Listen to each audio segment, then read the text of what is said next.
Hi guys! So welcome po sa aking YouTube channel. Ako po si Mami Janice. Gusto mo bang kumita sa Facebook Reels? Ituturo ko po sa inyo kung paano kumita sa Facebook Reels.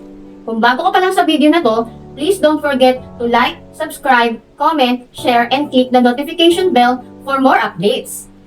So ang video na to ay ituturo ko po sa inyo kung paano kumita sa Facebook Reels.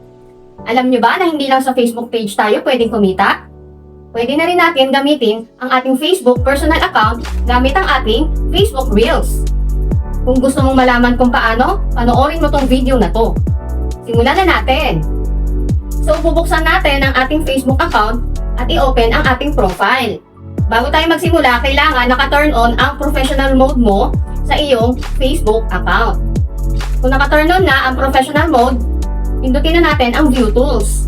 Dito sa baba, pindutin natin ang stars at pindutin ang Get Started. Yan, kung nakikita nyo po, i-type lang ang first name, last name, pindutin ang country at piliin ang Philippines. Ayan. Tapos, pindutin natin ang next. Pindutin ang business type. Piliin ang individual. Pindutin ang next. Scroll down. Dito sa primary address, piliin lang kung saan ka nakatira ngayon. Yan, importante po yan. Make sure tama ang address na ilalagay mo. Yan, para walang problema. And then, i-type ang phone number at email address mo. Yan. After mong i-type, dito sa text, i-type ang iyong TIN ID number. Make sure na tama ang ilalagay mo. Dapat sa inyo talaga ang TIN ID para walang problema. Ayan. Tapos, pindutin natin ang box. Ayan. And then, pindutin natin ang next. Okay? And then, dito po, sa choose how you'd like to get paid, mamimili ka lang kung saan ipapadala ang sahod mo. Yan. Kung sa PayPal o sa personal bank account mo. Kung ang gagamitin mo ay PayPal, pindutin mo lang ang PayPal. Ayan.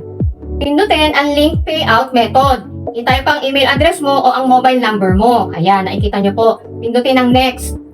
And then, kung wala kang PayPal account, pindutin mo naman ang link bank account. Ayan. Kung wala kang bank account, pwede ka naman manghiram sa mga kamag-anak mo, sa asawa mo, ayan.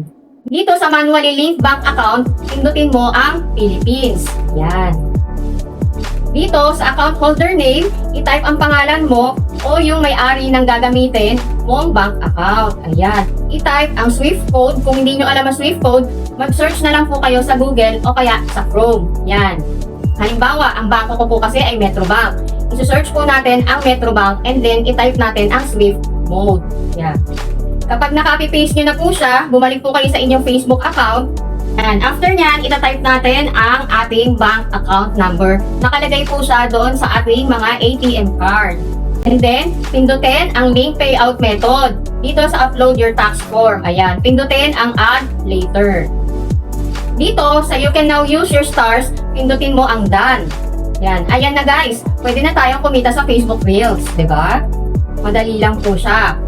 Para kumita po tayo sa ating Facebook Reels, kailangan syempre mag-upload po tayo ng ating videos na hindi tatagal ng 1 minute and 30 seconds. Ayan. Kasi pag lumagpas po doon, kahit i-upload nyo po yung 2 minutes, puputulin po yan ni Facebook Reels. Okay po?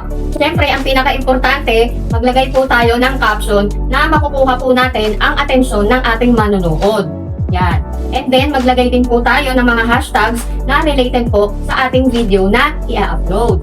Ayan guys. So, halimbawa, ayan, nakapag-upload na po ako, pwede na po tayong kumita sa Facebook Reels.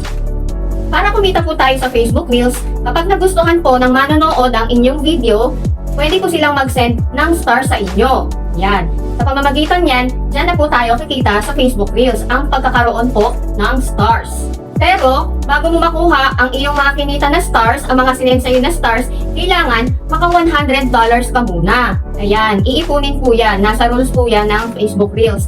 Ang kailangan magkaroon po kayo ng 100 stars bago po tayo makasahod kay Facebook Reels. Kaya kailangan mag-upload po tayo ng mag-upload ng video na makukuha po natin ang atensyon ng ating manonood. Dahil pag nagustuhan po nila yon, sigurado po ako magsisend po sila ng stars sa inyo.